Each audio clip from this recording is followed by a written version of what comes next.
Je me suis souvent demandé pourquoi certaines choses ne retiennent jamais notre attention, des formes que l'on voit tous les jours, des chiffres, des signes.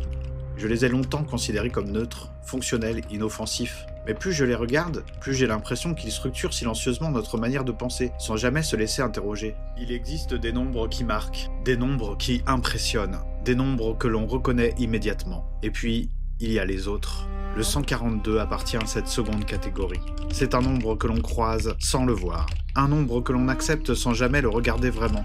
142 n'est pas un nombre important. Il n'est ni premier, ni symbolique, ni chargé d'histoire. Et pourtant, il est là, dans les listes, dans les protocoles, dans les systèmes, toujours après quelque chose, toujours avant autre chose, jamais seul. 142 est un nombre de passage, un nombre administratif, un nombre qui existe pour que la suite continue. Et c'est précisément pour cela qu'il est inquiétant, parce que 142 ne demande rien, il ne pose aucune question, il valide. Il dit simplement « nous sommes encore dans la norme ». Dans un système, les chiffres ne servent pas seulement à compter, ils servent à rassurer. Un numéro, c'est une preuve d'ordre, une preuve que quelqu'un, quelque part, a regardé la situation et a décidé qu'elle pouvait continuer. 142 est le chiffre des choses qui fonctionnent, pas bien, pas mal, juste assez. C'est le chiffre des processus que l'on ne remet plus en cause, des mécanismes qui tournent depuis trop longtemps pour être arrêtés. On ne se demande jamais pourquoi 142, on se contente de l'accepter, parce qu'il est là, parce qu'il a l'air légitime, parce qu'il ressemble aux autres. Mais les systèmes n'échouent jamais brutalement, ils glissent, ils s'appuient sur des chiffres discrets, des chiffres intermédiaires, des chiffres que personne ne surveille. 142 est un seuil invisible, un point d'équilibre instable,